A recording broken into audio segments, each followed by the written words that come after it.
si tu regardes ce podcast pour la première fois, donc je me présente, moi c'est Fanny. Tu peux me retrouver sous le pseudo Le Dressing de Fanny sur YouTube, sur Instagram et aussi sur WordPress. Je suis passionnée de couture, de tricot. Et donc j'ai créé cette chaîne YouTube il y a déjà 1 an maintenant pour partager avec toi toutes mes réalisations et futurs projets, envies, etc. Donc premièrement, si tu viens ici pour la première fois, bienvenue, j'espère que ça te plaira. Et pour ceux qui sont déjà un peu plus habitués, merci beaucoup de m'avoir soutenu dès le départ par vos abonnements, par vos likes, vos retours. Ça me fait hyper plaisir et voilà. Je ne savais pas que j'allais autant aimer partager avec vous toutes ces réalisations. Voilà, je ne savais pas que j'aimerais autant tourner donc, ces petites vidéos. Mais en fait, je me rends compte que moi qui suis assez timide de base, voilà, c'était un très bon exercice pour oser un petit peu plus exprimer qui je suis. Voilà, moi ça me fait énormément de bien de partager ça avec vous. Merci beaucoup encore une fois. Donc j'espère que vous allez bien, que si vous avez su prendre des congés ici à la Toussaint, que vous avez su en profiter. Moi j'aurais aimé vous retrouver il y a déjà quelques jours, mais j'ai eu la bonne idée de tomber malade au début des vacances. Donc c'est pour ça que j'ai repoussé un petit peu de tourner parce que voilà, j'étais pas du tout en forme, ma voix était assez enrouée, etc. Donc je crois que ça m'aurait pas fait du bien de me forcer à tourner. Et puis c'est pour ça que la sortie de la nouvelle vidéo a été un petit peu plus tard que prévu, mais je suis de retour, vous inquiétez pas. Et surtout en fait j'avais prévu pendant les vacances justement de me coudre cette chemise et donc je voulais absolument pouvoir vous la présenter donc, dans la nouvelle vidéo. Et c'est chose faite parce qu'en fait je l'ai fini ce matin. Voilà, donc c'est un petit peu tout chaud, sorti du four si on peut dire ça comme ça. En fait, donc c'est une chemise de Clématis Pattern de qui j'avais déjà réalisé au printemps dernier la robe Alice que j'ai adoré faire, qui est vraiment magnifique. Donc si vous cherchez un modèle de robe, n'hésitez pas parce qu'elle est vraiment pas difficile à faire. En plus, vous pouvez aussi bien la décliner en mode robe qu'en mode haut. Si jamais vous n'êtes pas intéressé par faire une robe. J'avais adoré la faire et au dernier numéro aussi, si vous aviez vu, j'étais en mode bof mojo couture parce que j'avais eu quelques ratés. Voilà, donc j'avais tenté de faire une robe et puis oui, non, c'était 2 robes, oui c'est ça, une de Craftine et une du livre Ma garde-robe à coudre toute l'année de Charlotte Ozou. Voilà, donc j'avais tenté ces 2 modèles là et ça n'avait pas fonctionné. Je pense que pour les modèles que j'avais choisis, le choix de tissu que j'avais à ce moment-là était sans doute pas le mieux.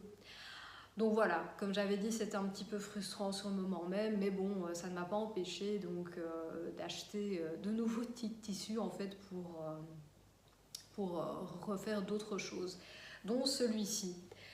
Donc en fait, dans le livre de Charlotte Ozou, il y a aussi un modèle de chemise, mais voilà, vu que j'avais été assez frustrée avec la robe que j'avais essayé de faire, du fait que les marges de couture étaient pas comprises quand on redessinait le patron, voilà, ça m'avait un peu embêtée. Donc sous les bons conseils de Anne le chat, dont je fais un gros bisou, qui m'a dit voilà, concentre peut-être toi plutôt sur des modèles où tu es sûr que tu auras un résultat. Et c'est ce que j'ai fait. Donc Donc j'étais regardée sur le site de Clématis et donc j'ai trouvé donc cette petite blouse, enfin alias chemise. Il me semble que c'est la blouse Noeli, Noélie, enfin, comme je parle néerlandais, OE, ça se prononce OU, mais en français je crois pas. Bref, donc je vous le mettrai ici en bas pour être sûr du nom. Et donc, comme je cherchais un modèle, voilà, donc de chemise, de haut, j'ai craqué sur celle-ci parce que je la trouvais vraiment très élégante. Donc je me dis voilà, j'ai envie d'essayer et donc j'ai acheté le patron, donc je l'ai imprimé. Dans les explications du modèle, là vraiment il y a aucun souci. Et pardon, je passe un peu du coq à l'âne, mais voilà, on commence donc par la partie couture, comme ça je vous présente déjà ce que je porte. Et puis donc pour celles qui sont intéressées que par la partie tricot, vous le trouverez aussi en barre d'infos en bas à quel moment ça commence. Voilà, excusez-moi. Les explications très précises. Il y a juste quand j'ai découpé le patron pour recoller les feuilles, il y a quelques endroits où ça correspondait pas très bien, donc j'ai un petit peu dû chipoter. Mais voilà, je pense que pour la construction du modèle, ça n'a pas trop de grosse influence. Voilà, je sais pas pourquoi. Il y avait des petits bugs à certains endroits. Je me dis peut-être que c'est moi, quand j'ai imprimé, j'ai peut-être fait une gaffe, mais je crois pas parce que j'ai imprimé comme d'habitude, vu que j'imprime presque tous mes patrons moi-même. Donc voilà, je pense pas que ce soit lié à ça, mais soit. Donc il y a eu quelques endroits où il y a eu où le décalcage était un petit peu plus compliqué. Mais soit, à part ça, quand ils expliquent le patron vraiment très clair, voilà, ils nous disent telle couleur c'est sur l'envers, telle couleur c'est sur l'endroit. Et donc je me suis surprise moi-même à aimer coudre ce modèle parce que vous le voyez déjà un petit peu à l'œil nu. Il y a plein de fronces. Et donc, si vous avez déjà vu d'autres de mes vidéos, vous savez que moi et les fronces, on n'est pas toujours meilleures copines. Il y a eu plusieurs modèles dans le passé que j'avais voulu tenter où les fronces ne ressemblaient à rien et donc j'ai un petit peu dû improviser, à faire des petits plis, enfin soit ça ne marchait pas trop. Et ici, je dois dire que j'ai été assez fière des fronces que j'ai réalisées. Premièrement, donc ici, sur un petit volant qu'il faut donc froncer pour ensuite coudre sur les manchures. Voilà, honnêtement, je trouve qu'elles sont pas trop mal réussies.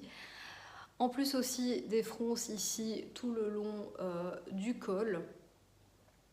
Donc là, vous voyez, si je vois un petit peu mieux repasser ici pour que ça tombe mieux, mais voilà, en gros ici, il faut faire donc des petites fronces aussi donc sur le col. Ensuite, pour ce qui est de la patte de boutonnage, en fait, on a le choix. La chemise peut parfaitement s'enfiler comme ça, donc je veux dire, il n'y a pas besoin de déboutonner. Ça, ils expliquent aussi dès le début pour pouvoir donc l'enfiler. Donc en fait, on n'est pas obligé de coudre les boutonnières. On peut donc coudre les boutons juste à la main, sans faire des boutonnières, voilà. Donc moi, c'est ce que j'ai fait. Donc j'avoue, j'ai un peu été paresseuse. J'avoue, voilà, j'ai pas fait les boutonnières, mais donc voilà. Si vous n'avez pas l'habitude d'en faire, vous êtes un peu inquiet pour ça, il n'y a pas de souci parce que voilà, vous n'êtes pas obligé donc de les faire. Donc il y a aussi encore un peu les manches ici au-dessus qui sont froncées, aussi donc sur le bas pour créer donc cet effet bouffant.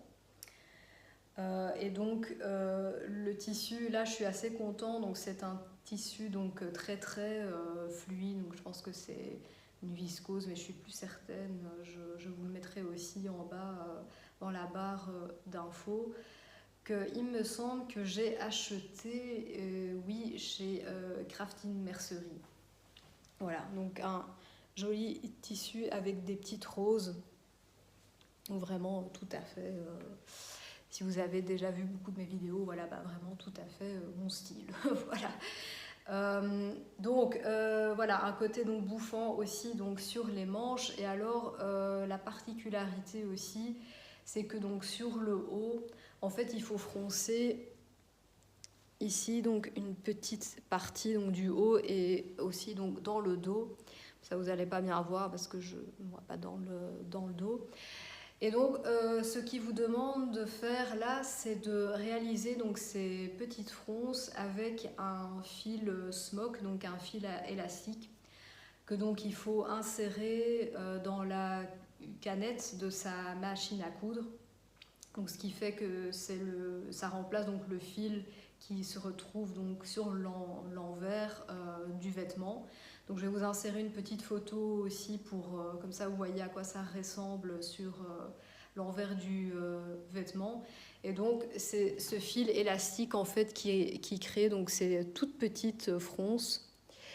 Et donc il préconise aussi alors de l'attention de sa machine, donc de la mettre plus haut, voilà, pour que ce soit un peu plus lâche aussi. Et donc c'est la première fois que je cousais donc cet effet-là, et je trouve que ça donne une touche très particulière aux vêtements. Donc vous voyez, c'est vraiment très très subtil et je trouve que ça se marie bien du coup avec le reste des fronces et voilà. C'est comme si ça crée vraiment une espèce de petite séparation entre donc les épaules et puis donc le reste du corps. Donc voilà, je trouve ça nice touch. Voilà.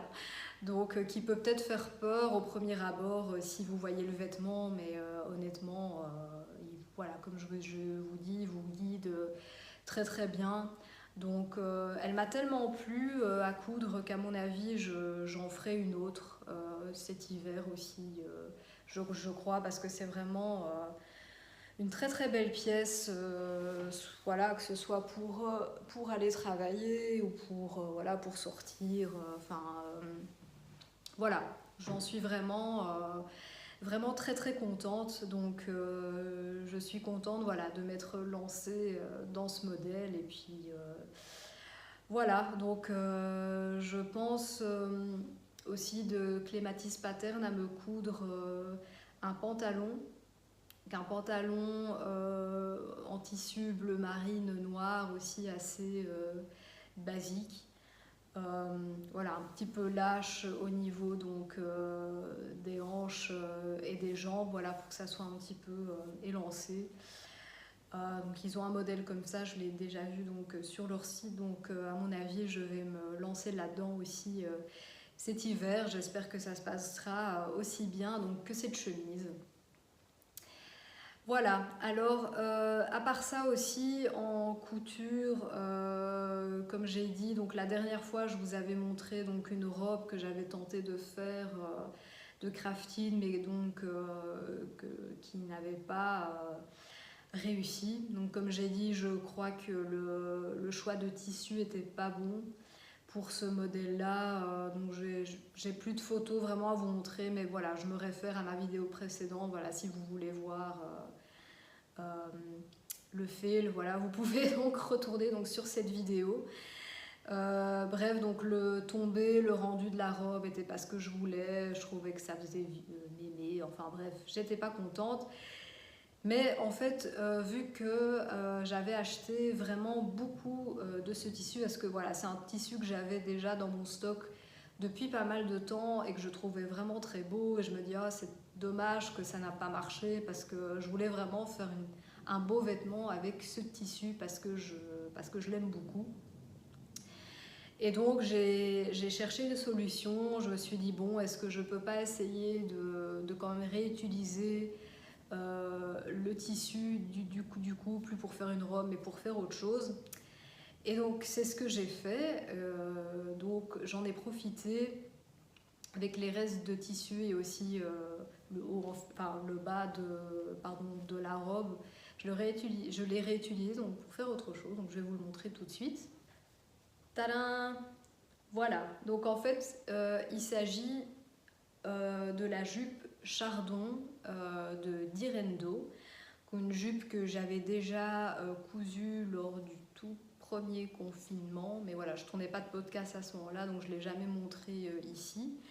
Donc en fait, c'est une jupe haute, voilà, avec une jolie ceinture donc autour de la taille et avec une tirette. Et en fait, la particularité aussi donc de la jupe, c'est qu'il y a des petits plis en fait qui partent vers le haut. Voilà, je ne sais pas si vous allez bien les voir comme ça, mais donc on crée donc des petits plis ici sur le haut. Donc on prend deux bouts de tissu, on les met comme ça l'un contre l'autre, on fait deux coutures de part et d'autre, et donc c'est ce qui fait que voilà, il y a un effet drapé un petit peu qui part de cette manière-là en fait vers le bas.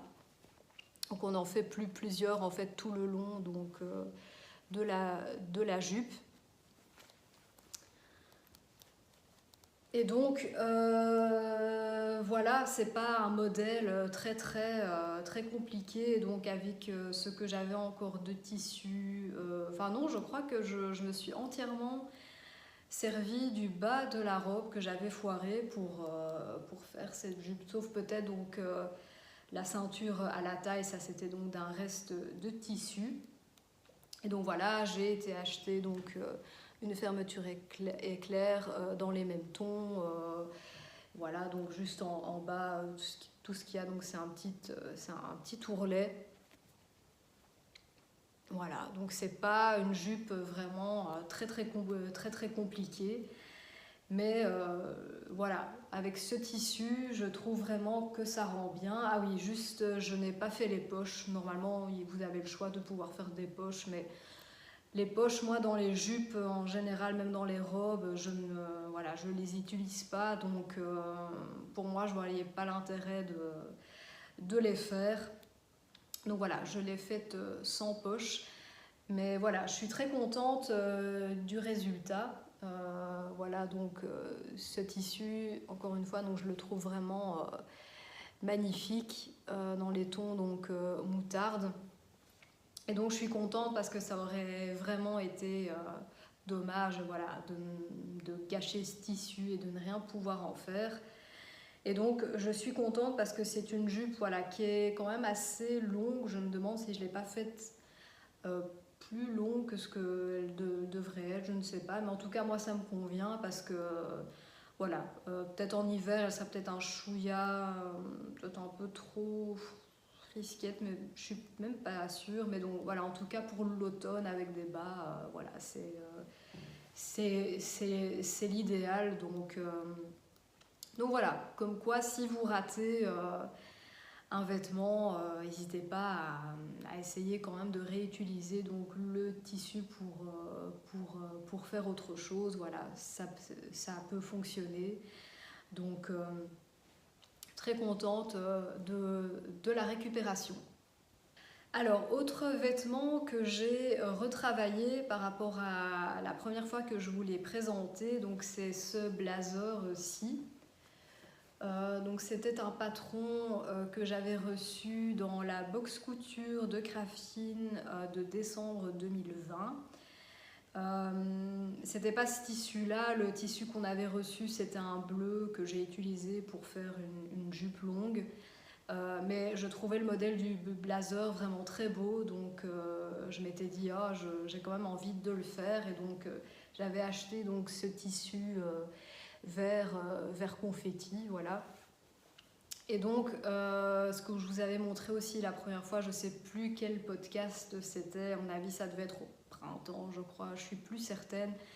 Donc j'avais fait à l'intérieur dedans une doublure, même si voilà, j'ai mis la doublure comme ça ici, alors que normalement ça devrait être sur l'envers, mais voilà, j'ai un peu improvisé, donc c'était une première tentative de doublure. Mais voilà, je devais la retravailler parce qu'il y avait déjà ici les côtés, ici voilà, c'était pas du tout bien fait, j'étais pas contente du haut ni de la parmenture. Je m'étais un petit peu emmêlée, le fait que j'avais une doublure, etc., que dans le modèle original, il n'y en a pas. Donc voilà, je devais un peu me débrouiller. Et je crois que je me suis un peu emmêlé les pinceaux, surtout donc vers la fin. Il y avait une manche, je ne sais plus laquelle c'était, mais qui était cousue trop serrée. Donc ça, j'ai décousu aussi. Et surtout, en fait, je crois que c'est celle-là, il y avait la poche qui était très très mal faite. Et pourtant, c'est celle pour laquelle j'avais vraiment essayé de comprendre le patron. Ça aussi, quand je vous l'ai présenté donc, la dernière fois, vous avez expliqué que le patron pour moi était très très complexe, que déjà pour le modèle, il y avait beaucoup de pièces à découper, assembler, etc. Et que donc c'était très pénible à faire. Voilà, j'ai pas eu énormément de plaisir à la coudre parce qu'il y avait beaucoup de pièces. Et voilà, c'était un parcours un petit peu laborieux, je trouvais. Et donc quand j'ai essayé alors de coudre la poche, ça n'avait pas bien fonctionné. Et alors l'autre, quand j'ai fait l'autre à ce moment-là, celle-là je l'avais plus faite à l'instinct de comment je sentais moi que je devais la faire. Et ça avait direct fonctionné. Voilà, donc ce que j'ai fait tout simplement pour celle qui était ratée, je l'ai carrément décousue aussi et j'ai plus du tout ouvert le modèle. J'ai vraiment fait à l'instinct de comment moi je pensais qu'il fallait faire.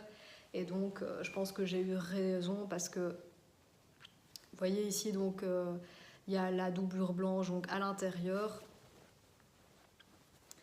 Et donc, j'ai vraiment donc, tout redécousu ce que j'avais fait ici. Et donc, j'ai refait donc, les bords, en fait, pour que ça s'aligne beaucoup mieux et pour qu'il n'y ait pas de tissu qui se prenne ici dedans. Voilà, c'était vraiment... en fait...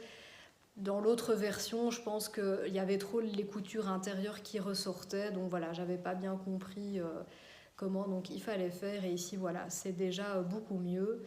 Même si ce sont plutôt des poches un peu pour faire joli. Hein. Comme je dis, on peut pas vraiment mettre quelque chose à l'intérieur. Mais si, allez, je me voyais mal le mettre en fait si d'un côté la poche était réussie et l'autre ça ressemblait à rien. Puis comme je vous dis ici, je devais le retravailler à ce niveau-ci aussi. Donc voilà, j'ai mis du temps à le reprendre. Donc je crois qu'ici je l'ai refait fin septembre, quelque chose comme ça. Et donc voilà, j'ai mis du temps à le refaire, mais voilà, en été, je savais que j'allais pas le porter. Et donc voilà, ici c'est déjà beaucoup plus la saison pour enfiler un blazer au-dessus d'une chemise. Donc donc voilà, je suis contente de l'avoir repris, mais je pense que j'ai bien fait de le faire plus à tête reposée. Et comme ça, je me suis pas trop énervée dessus. Voilà. Mais écoutez, pour la couture, c'était tout pour le moment. Voilà, je vous présenterai d'autres projets donc, à la prochaine vidéo, parce que je ne suis pas encore exactement sûre dans quel ordre j'ai envie donc, de les faire. Et je pense qu'il y aura une robe la prochaine fois. Voilà, c'est tout ce que je dévoile pour le moment. Bref, voilà, donc passons maintenant donc, à la partie tricot. Alors, donc la vidéo passée aussi, je vous expliquais que j'étais en train de faire un test pour Sofiana, alias Sautricot, sur les réseaux sociaux, donc, qui m'a gentiment sélectionné pour faire le test de son nouveau gilet Source, qui est sorti la semaine dernière, je pense, qu'elle a sorti le patron. Et donc la vidéo précédente, voilà, j'étais encore en plein tricot, voilà, je sais plus jusqu'où j'avais su donc vous le montrer. Et donc je suis très contente parce que c'est un modèle sur lequel en fait j'avais flashé quand Sofiana l'avait montré donc sur les réseaux il y a déjà un petit temps. Mais voilà, je pensais que l'appel au test était déjà passé depuis belle lurette. Et puis finalement, j'avais vu un message sur Instagram avec son appel au test. Et donc, je me suis dit, ah, c'est un signe, c'est qu'il faut que je le fasse. Et je regrette pas, parce qu'honnêtement, je suis très très contente de ce gilet. Il est vraiment très très confortable.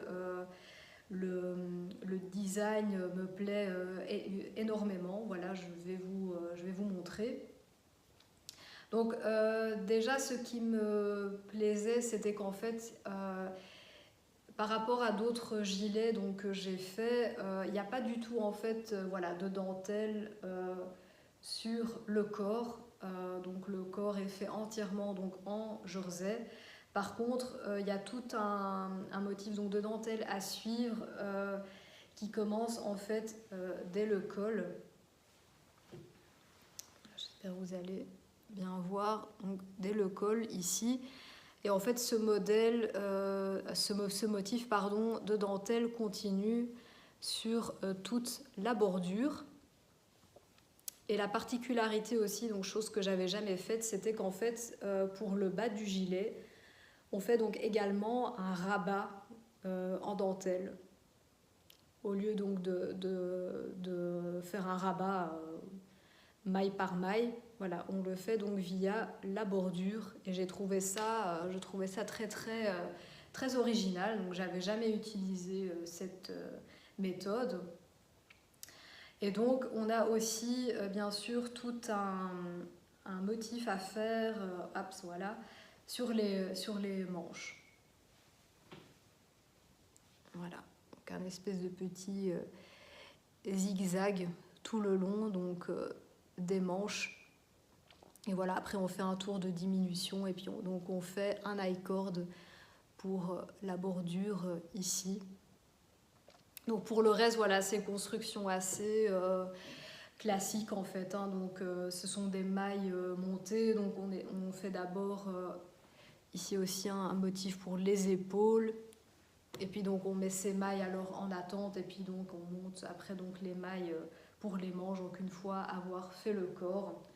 Donc j'ai tricoté le corps en une seule fois. Voilà, j'ai pas fait une pause pour prendre les manches. Je sais que des fois ça se fait, mais voilà, vu que le corps, vu que c'était en jersey, bah, c'était assez fluide à faire. Et donc la bande, le motif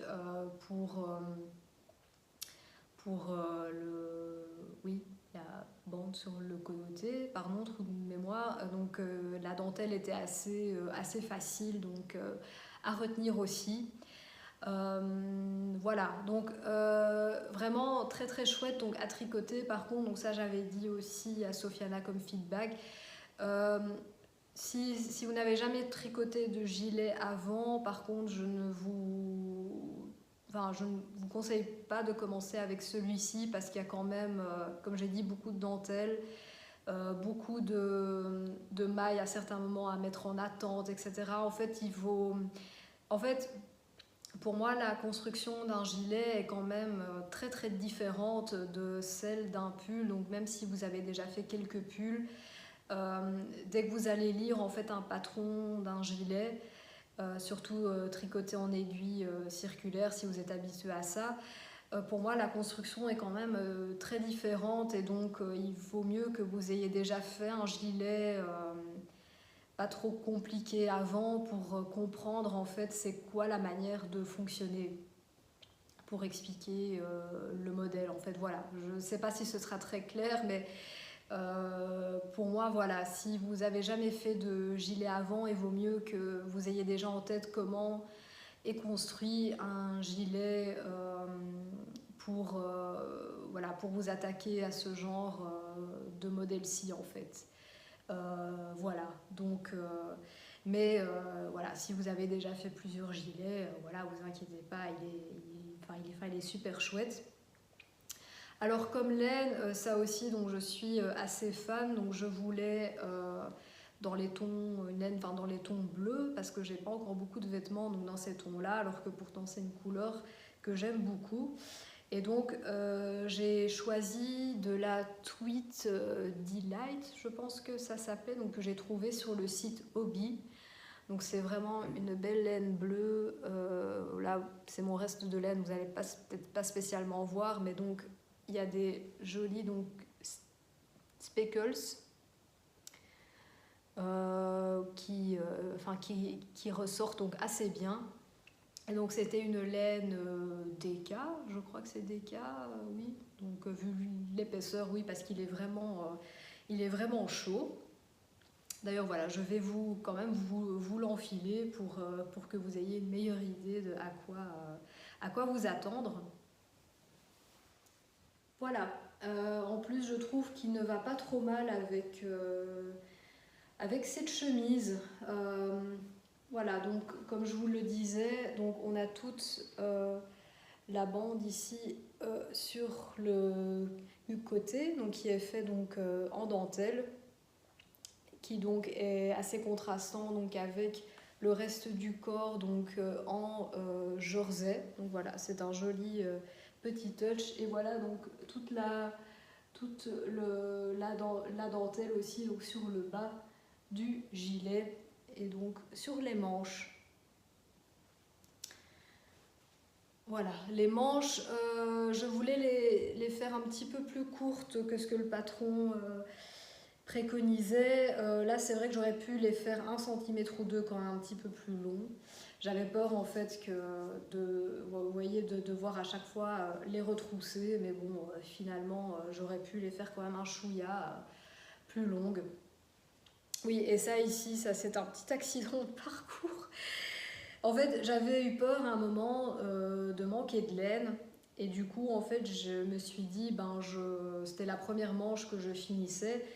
Je vais utiliser une petite laine blanche, voilà, vu qu'il y a quand même des petites taches blanches sur le gilet, pour faire donc l'i-cord. Et voilà, ce sera une petite touche assez sympa sur le gilet. Finalement, j'ai eu assez de laine et l'autre manche, j'ai pu faire l'i-cord en fait avec la laine. Donc bon voilà, bon, je sais pas, peut-être que j'essaierai de coudre un petit peu de laine bleue au-dessus pour plus que ça se voit trop, mais bon, tant pis.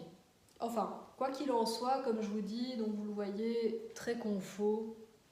Donc je pense que c'est un gilet vraiment, je m'abaisse un peu pour que vous voyez encore ma tête, sinon je recule, mais donc c'est aussi bien un gilet vraiment confo pour rester chez soi, ou même pour sortir, voilà, sous une veste, il n'y a pas de souci, quoi. Donc et même au printemps, quand il fera un chouïa encore un petit peu trop frisquet pour sortir sans peu de petits hauts, et ben voilà, vraiment idéal. Donc voilà, très très contente de cette pièce, et voilà, j'espère que le modèle vous plaît autant que à moi. Et donc comme je vous dis, n'hésitez pas à vous lancer s'il vous plaît.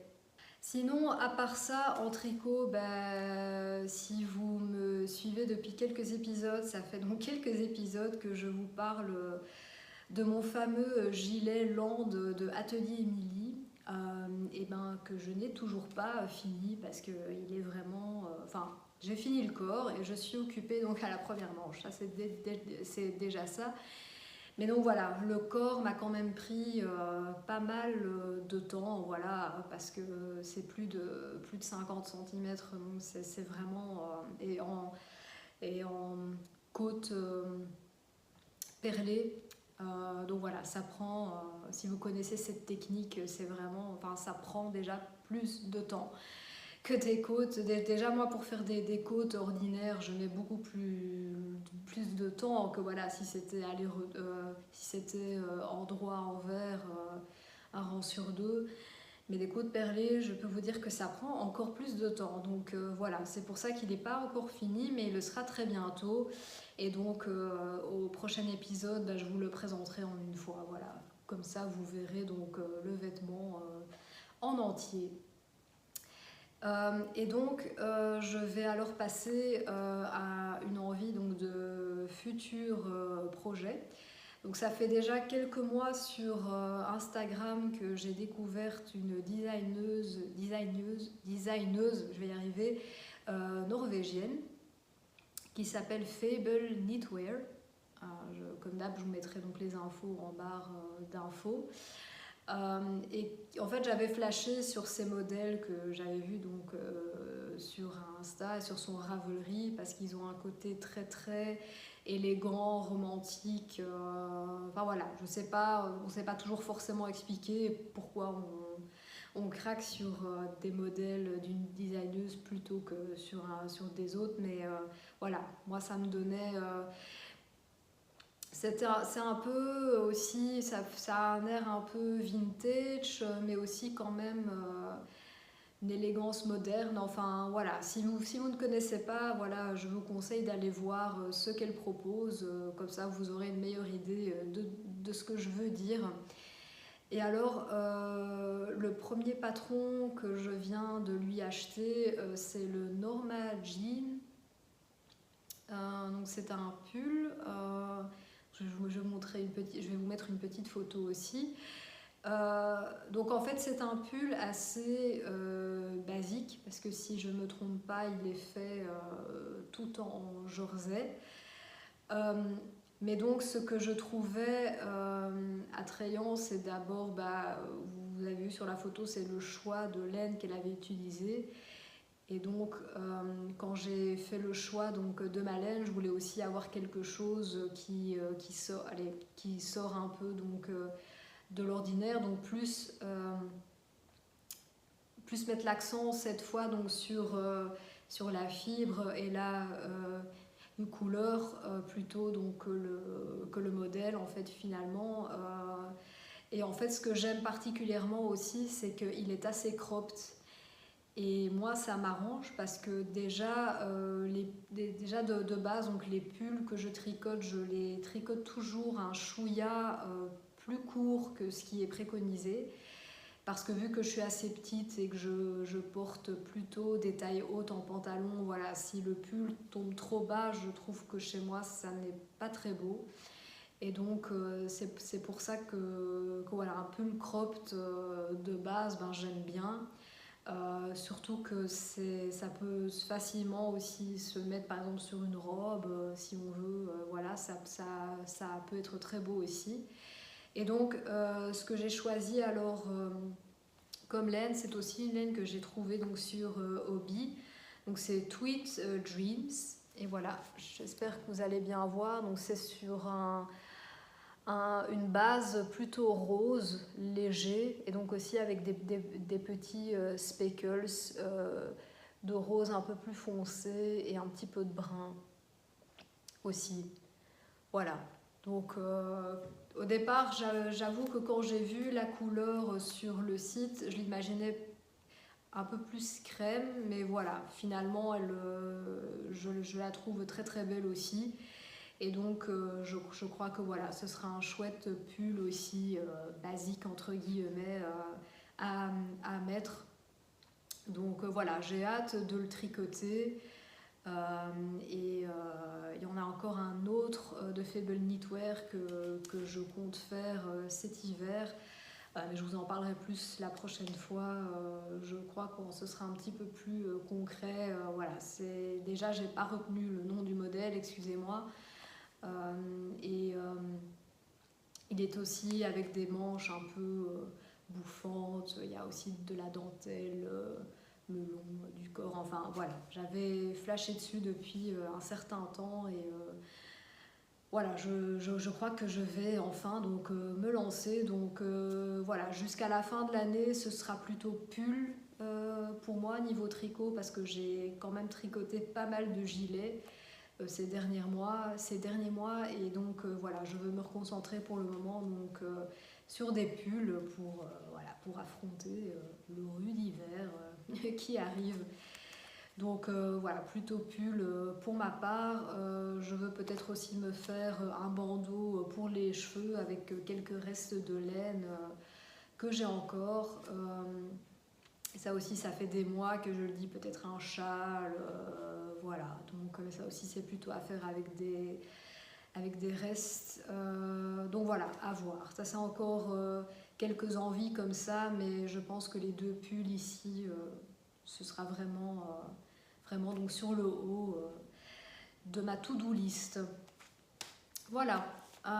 Donc pour le moment, pour le tricot, voilà, donc c'était ça. Je vais juste vous refaire, avant de vous quitter, un petit point blog. Voilà, donc pour ceux qui ne me suivent pas sur Instagram, voilà, j'ai publié quelques articles ces derniers temps. Et donc j'aimerais vous parler un petit moment donc ici, enfin juste très court, voilà, je vous mettrai donc les liens aussi en dessous. Donc un que j'ai sorti il y a quelques semaines, c'était sur la suite du livre de Conscious Closet. Donc j'avais déjà écrit un article sur la première partie du livre au printemps dernier. Parce que notamment dans le livre, il nous expliquait, enfin il nous donnait des conseils de comment bien faire un gros tri dans son armoire. Et donc je sentais que mon armoire en avait vraiment besoin. Voilà, si vous me suivez depuis un petit temps aussi sur les réseaux, vous savez que je suis fortement intéressée par vraiment avoir une garde-robe aussi bien élégante que fonctionnelle, que j'ai envie de, enfin que j'ai arrêté jusqu'à présent les achats compulsifs. Donc j'avais aussi écrit un article quand j'ai relancé en fait mon blog sur le fait que ça faisait 1 an que je n'avais pas fait de shopping. Donc du coup maintenant je crois que ça fait presque 2 ans, voilà. Enfin non, je fais du shopping, oui, pour m'acheter, je sais pas moi, des chaussettes, des sous-vêtements, voilà. Ça fait pas encore partie de la gamme de vêtements que je fais moi-même. Donc voilà, mais quand je dis shopping, je parle donc principalement de hauts comme ceci par exemple, de pantalons ou de pulls ou gilets, voilà. Donc ça c'est principalement des pièces que j'ai envie de confectionner moi-même.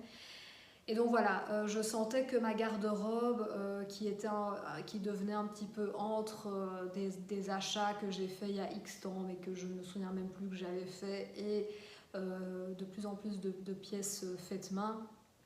Donc il y avait trop encore un mix des deux et je sentais que j'avais besoin de nettoyer un petit peu tout ça.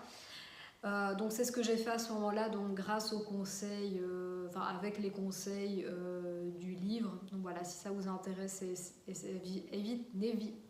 n'hésitez pas, à aller donc faire un petit tour sur le blog. Et donc dans la deuxième partie du livre, donc sur lequel j'ai aussi écrit donc un article, ça parlait donc principalement des pièces du coup qu'on a, de comment mieux en fait en prendre soin, et aussi de quelles autres solutions il existe pour éviter voilà, d'acheter en fait dans des magasins traditionnels, fast fashion, voilà, style le seconde main, même louer des vêtements, etc. Donc j'en parlais donc, dans cet article. Et aussi un autre article sorti la semaine dernière, dont je suis très très contente que j'ai pu le faire. C'était un premier article interview et je sens que ça avait bien plu, donc je vais d'ailleurs continuer à essayer d'en faire. J'ai interviewé Fanny, alias de Greenimalist, sur Instagram, que je suis déjà depuis un certain temps. Donc Fanny donc, a un compte Instagram sur lequel elle donne aussi beaucoup de conseils et aussi beaucoup d'informations en fait sur la mode éco-responsable. Et voilà, je trouvais ces posts toujours très très intéressants, bien documentés, voilà, vraiment aussi court et bref. Si vous voulez aller faire un tour sur son compte, voilà, si ça vous intéresse, n'hésitez pas, parce qu'elle y donne un tas d'informations vraiment très intéressantes, et voilà, aussi des conseils de où choisir des vêtements éco-responsables, comment bien les entretenir. Et donc elle a gentiment accepté de répondre à quelques questions. Voilà, et donc j'ai fait un petit portrait donc, de Fanny, alors de ce qu'elle propose sur son compte Instagram, donc sur mon blog. Et voilà, je suis assez contente parce que ça a été un super échange avec elle, et j'ai adoré l'expérience en fait interview. Et donc j'ai voulu continuer donc, sur cette lancée. Et alors la prochaine personne que je vais interviewer, dont l'article se retrouvera aussi sur le blog, c'est une interview de Mathilde Lepage qui a le compte Make My Clothes Great Again. J'avais déjà parlé d'elle il y a quelques temps parce que j'ai acheté le livre qu'elle a sorti début de l'été, si je me souviens bien, qui s'appelle Changeons de mode. Je vais vous le chercher. Voilà, donc c'est ce livre-ci, donc vraiment aussi un super livre que j'ai lu d'ailleurs pendant mes vacances d'été, et qui donne aussi voilà, un tas d'informations sur les dessous en fait, de la mode actuelle, sur les textiles, les matières, bourré de conseils. Enfin voilà, si le sujet vous intéresse, je pense vraiment que ce livre va certainement vous plaire. En plus, je l'avais déjà dit donc la dernière fois, il est aussi super bien illustré, voilà, façon quand même assez moderne, tout comme son compte Instagram. Et donc j'ai contacté Mathilde, on s'était déjà écrit au moment de la sortie du livre justement. Et donc je lui ai demandé, voilà, est-ce que ça ne te dérangerait pas que je fasse une petite interview de toi à publier donc, sur mon blog pour les personnes qui voudraient en apprendre plus sur toi, en apprendre plus sur ton livre. Et voilà, donc elle a gentiment accepté. Donc je crois que l'interview du coup sera publiée, pas la semaine qui arrive, mais la semaine d'après. Donc voilà, je ferai sûrement un petit post Instagram aussi pour prévenir de quand l'interview sera disponible. Mais voilà, donc un petit point blog aussi avec vous. Voilà, vous n'étiez pas forcément au courant que j'en avais un si vous venez de tomber sur mes vidéos. Et donc voilà, si le sujet de la mode responsable vous intéresse, donc n'hésitez pas à aller faire un petit tour dessus ou à aller faire un petit tour sur les comptes Insta donc de Mathilde ou de Fanny. Et voilà, je pense que vous trouverez votre bonheur là-dessus. Donc voilà, je vous quitte ici. Merci beaucoup donc, de m'avoir regardé. Encore merci beaucoup pour tout votre soutien, tous vos likes, vos retours depuis le début que je fais ces vidéos. Donc voilà, c'est un plaisir pour moi de vous retrouver à chaque fois. J'espère que ça continue à vous plaire. Donc voilà, je vous embrasse et à très bientôt.